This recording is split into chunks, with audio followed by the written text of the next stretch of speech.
After Joshua died, the Israelites prayed to the Lord, "Which of our tribes should be the first to go and fight for us against the Canaanites?" The Lord said to the Israelites, "The tribe of Judah will go. I will let them take this land." The men of Judah went to their relatives from the tribe of Simeon and asked for help. They said, "Brothers, if you will come and help us fight for the land God gave us, we will go and help you fight for your land." The men of Simeon agreed and went with them. The Lord helped the men of Judah defeat the Canaanites and the Perizzites. They killed 10,000 men at the city of Bezek. In the city of Bezek, they found the ruler of Bezek and fought him, and they defeated the Canaanites and the Perizzites. The ruler of Bezek tried to escape, but the men of Judah chased him and caught him. When they caught him, they cut off his thumbs and big toes. Then the ruler of Bezek said, "I cut off the thumbs and big toes of 70 kings, and they had to eat pieces of food that fell from my table. Now God has paid me back for what I did to them." The men of Judah took the ruler of Bezek to Jerusalem, and he died there.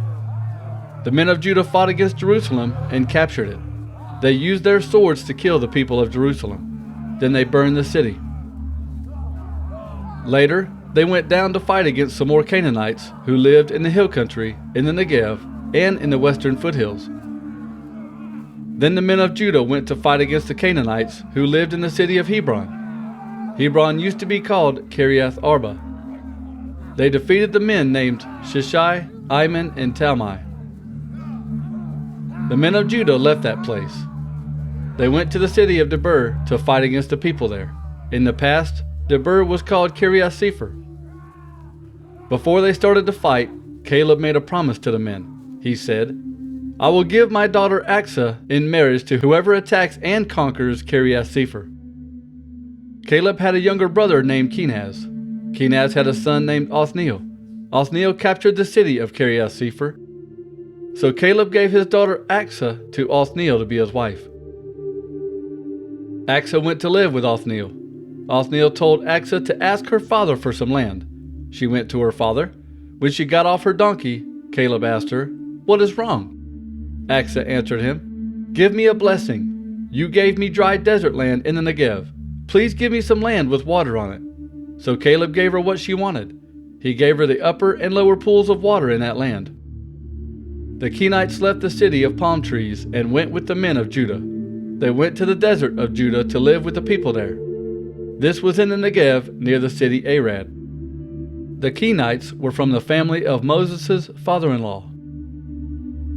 Some Canaanites lived in the city of Zephath. The men of Judah and men from the tribe of Simeon attacked them and completely destroyed the city. So they named the city Hormah. The men of Judah also captured the cities of Gaza, Ashkelon, and Ekron, and all the small towns around them. The Lord was on the side of the men of Judah when they fought. They took the land in the hill country, but they failed to take the land in the valleys, because the people living there had iron chariots. Moses had promised to give the land near Hebron to Caleb, so that land was given to Caleb's family. The men of Caleb forced the 3 sons of Anak to leave that place. The tribe of Benjamin could not force the Jebusites to leave Jerusalem, so even today the Jebusites live with the people of Benjamin in Jerusalem. The descendants of Joseph went to fight against the city of Bethel, and the Lord was with them. They sent some spies to the city of Bethel, which was then called Luz.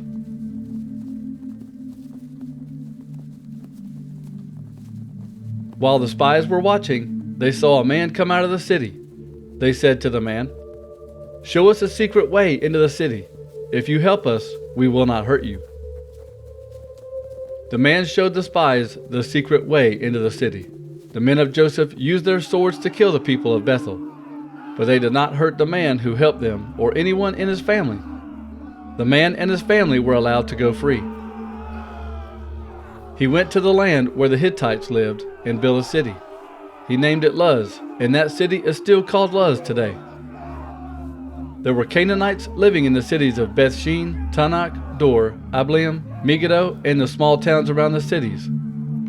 The people from the tribe of Manasseh could not force those people to leave their towns. so the Canaanites stayed. They refused to leave their homes. Later, the Israelites grew stronger and forced the Canaanites to work as slaves for them. But the Israelites could not force all the Canaanites to leave their land.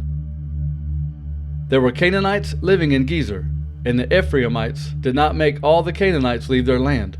So they continued to live in Gezer with the Ephraimites. Some Canaanites lived in the cities of Kitron and Nahalal. The people of Zebulun did not force those people to leave their land. They stayed and lived with the people of Zebulun, but the people of Zebulun made them work as slaves. The people of Asher did not force the other people to leave the cities of Akko, Sidon, Elab, Akzib, Hilbah, Aphek, and Rehob. The people of Asher did not force those Canaanites to leave their land, so the Canaanites continued to live with them. The people of Naphtali did not force the people to leave the cities of Beth Shemesh and Beth Anath, so the people of Naphtali continued to live with the people in those cities. Those Canaanites worked as slaves for the people of Naphtali. The Amorites forced the tribe of Dan to live in the hill country. They had to stay in the hills because the Amorites would not let them come down to live in the valleys. The Amorites decided to stay in Mount Heres, Ajalon, and Shalbim. Later, when the descendants of Joseph grew stronger, they made the Amorites work as slaves for them. The land of the Amorites was from Scorpion Pass to Selah, and up into the hill country past Selah. The angel of the Lord went up to the city of Bochum from the city of Gilgal. The angel spoke this message from the Lord to the Israelites: I brought you out of Egypt and led you to the land that I promised to give your ancestors. I told you I would never break my agreement with you. But in return, you must never make any agreement with the people living in that land. You must destroy their altars. I told you that, but you didn't obey me. Now, I will tell you this: I will not force the other people to leave this land any longer. These people will become a problem for you. They will be like a trap to you. Their false gods will become like a net to trap you. After the angel gave the Israelites this message from the Lord, the people cried loudly. So they named the place Bochum. There they offered sacrifices to the Lord. Then Joshua told the people to go home, so each tribe went to take their area of land. The Israelites served the Lord as long as Joshua was alive, and they continued serving the Lord during the lifetimes of the elders who lived after Joshua died. These old men had seen all the great things the Lord had done for the Israelites. Joshua, son of Nun, the servant of the Lord, died at the age of 110 years. The Israelites buried Joshua on the land that he had been given. That was at Timnath Heres, in the hill country of Ephraim, north of Mount Gash. After that whole generation died, the next generation grew up. This new generation did not know about the Lord, or what he had done for the Israelites. So the Israelites did something very evil before the Lord. They began serving the false god Baal. It was the Lord, the God their ancestors worshipped, who had brought the Israelites out of Egypt. But they stopped following him and began to worship the false gods of the people living around them. This made the Lord angry. The Israelites stopped following the Lord and began worshiping Baal and Ashtoreth. The Lord was angry with the Israelites, so he let enemies attack them and take their possessions. He let their enemies who lived around them defeat them. The Israelites could not protect themselves from their enemies. When the Israelites went out to fight, they always lost. They lost because the Lord was not on their side. He had already warned them that they would lose if they served the gods of the people living around them. The Israelites suffered very much. Then the Lord chose leaders called judges. These leaders saved the Israelites from the enemies who took their possessions. But the Israelites did not listen to their judges. The Israelites were not faithful to God. They followed other gods. In the past, the ancestors of the Israelites obeyed the Lord's commands. But now the Israelites changed and stopped obeying the Lord. Many times the enemies of Israel did bad things to the people, so the Israelites would cry for help. And each time the Lord felt sorry for the people and sent a judge to save them from their enemies. The Lord was always with those judges, each time the Israelites were saved from their enemies. But when each judge died, the Israelites again sinned and started worshiping the false gods. They acted worse than their ancestors did. The Israelites were very stubborn and refused to change their evil ways. So the Lord became angry with the Israelites, and he said, "This nation has broken the agreement that I made with their ancestors. They have not listened to me. So I will no longer defeat the nations and clear the way for the Israelites. Those nations were still in this land when Joshua died, and I will let them stay in this land. I will use them to test the Israelites. I will see if the Israelites can keep the Lord's commands as their ancestors did." The Lord allowed those nations to stay in the land. He did not quickly force them to leave the country. He did not help Joshua's army defeat them. The Lord did not force all the other nations to leave Israel's land. He wanted to test the Israelites. None of the Israelites living at this time had fought in the wars to take the land of Canaan. So he let those other nations stay in their country. He did this to teach the Israelites who had not fought in those wars. Here are the names of the nations the Lord left in the land. The 5 rulers of the Philistines, all the Canaanites, the people of Sidon, and the Hivites who lived in the Lebanon mountains from Mount Baal-Hermon to Lebo-Hamath. He left those nations in the land to test the Israelites.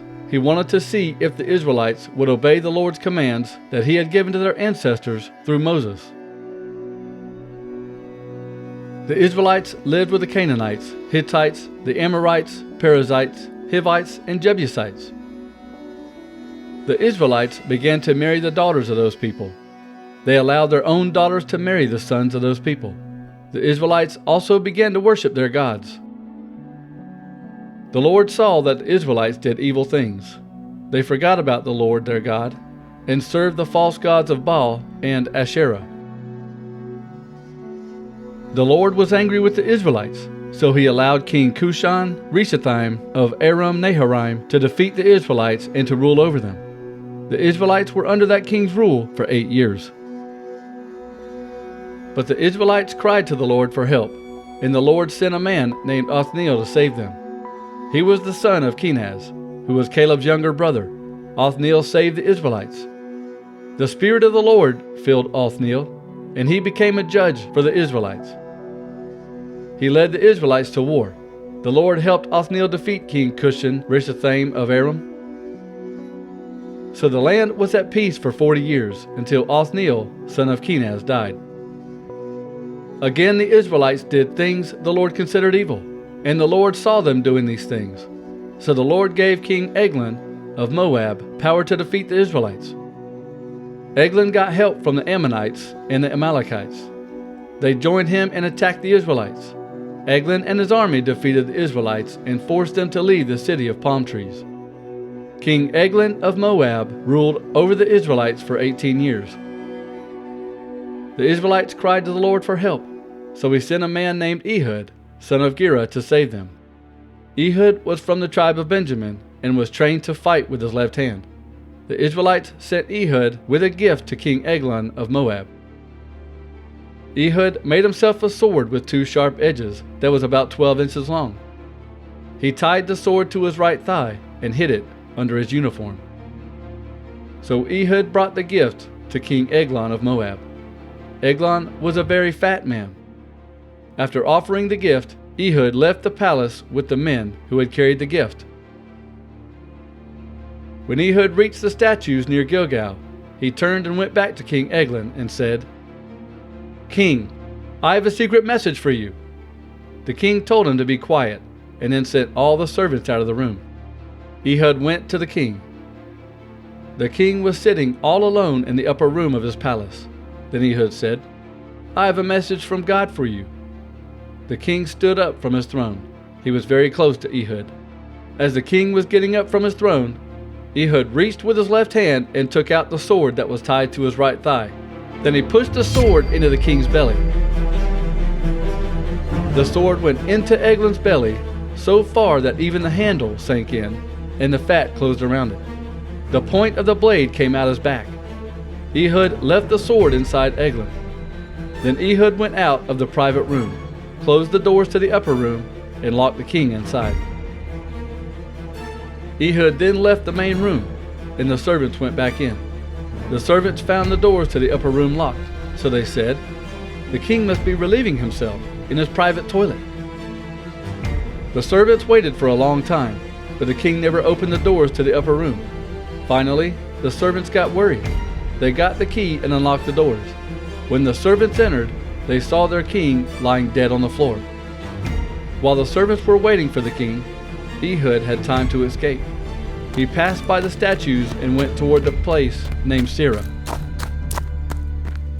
When Ehud came to Seirah, he blew a trumpet there in the hill country of Ephraim. The Israelites heard the trumpet and went down from the hills with Ehud leading them. He said to the Israelites, "Follow me! The Lord has helped us defeat our enemies, the Moabites." So the Israelites followed Ehud. They went down with him to take control of the places where people could easily cross the Jordan River into the land of Moab. The Israelites did not allow anyone to go across the Jordan River. They killed about 10,000 strong and brave men from Moab. Not one Moabite man escaped. So on that day, the Israelites began to rule over the Moabites, and there was peace in the land for 80 years.